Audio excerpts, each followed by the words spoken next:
नमस्कार, insider live देख रहे हैं आप। देखिए, रोहिणी आचार्य भले ही सारण से चुनाव हार गई, लेकिन सारण से चुनाव हारने के बाद भी वो बिहार के तमाम गतिविधियों पर अपनी प्रतिक्रिया देना छोड़ती नहीं है। देखिए, रोहिणी आचार्य का एक ट्वीट है, वो आए दिन ट्वीट करती हैं, जहां नेता प्रतिपक्ष तेजस्वी यादव अपना ट्वीट करके बिहार की गतिविधियों पर प्रतिक्रिया डालते हैं, तो रोहिणी आचार्य भी इस मामले में पीछे नहीं है। देखिए, रोहिणी आचार्य सारण से चुनाव हार गई और वो वापस जाते जाते ये बात कही कि हम अभी भी बिहार की जनता के साथ हैं। रोहिणी आचार्य जब वापस सिंगापुर चली गई तो वो सीएम नीतीश और बिहार सरकार और केंद्र की सरकार को घेरने का काम करती है। देखिए, रोहिणी आचार्य का भी शिक्षा हो गया, इसके साथ ही बिहार में हो रही अपराध, इसके साथ ही बिहार में जो अपराधियों का तांडव है, इन तमाम चीजों पर रोहिणी आचार्य अपनी प्रतिक्रिया झाड़ती है और साथ साथ कई अशोभनीय बातों का प्रयोग रोहिणी आचार्य करती है। आपको याद दिला दे कि रोहिणी आचार्य के ट्वीट से ही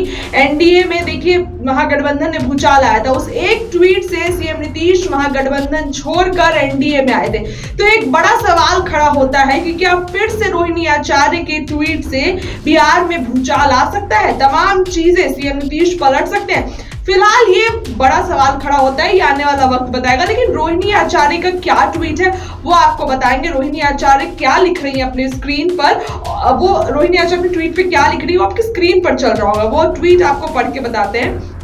रोहिणी आचार्य लिखती है, बिहार में बेहिसाब बलात्कार की घटनाएं हो रही है, हत्या, लूट व रंगदारी वसूली का सिलसिला थमने का नाम नहीं ले रहा है। शराबबंदी के बावजूद अवैध शराब का कारोबार धड़ल्ले से जारी है। जहरीली शराब की वजह से मौतें हो रही है। पुलिस थानों, सरकारी कार्यालय, स्कूलों में शराब पार्टियां हो रही है। अपराधियों के बढ़े हुए मंसूबों का आलम तो ऐसा है कि पुलिस के गश्ती व ढाबा छापेमारी दल पर हमले हो रहे हैं। सत्ताधारी दल की ही महिला जिला अध्यक्ष को गुंडे के द्वारा सरेआम पीटा जा रहा है। चप्पलों की माला पहनाई जा रही है। सत्ताधारी गठबंधन के संरक्षक में पल रहे दबंगों के द्वारा दलित बस्तियां चलाई जा रही है। लॉ एंड ऑर्डर नामक व्यवस्था अपराधियों के सामने घुटने टेक चुकी है।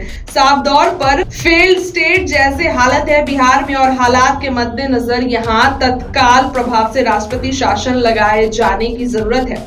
हैरानी व अफसोस की बात तो यह है कि बिहार में सर्वत्र कायम अराजकता के बावजूद गैर एनडीए शासित राज्यों की छोटी इक्का दुक्का व छिटपुट घटनाओं पर कोहराम मचा देने वाली, दिल का ताड़ बनाने वाली मीडिया बिहार के मौजूदा हालात पर मौन है।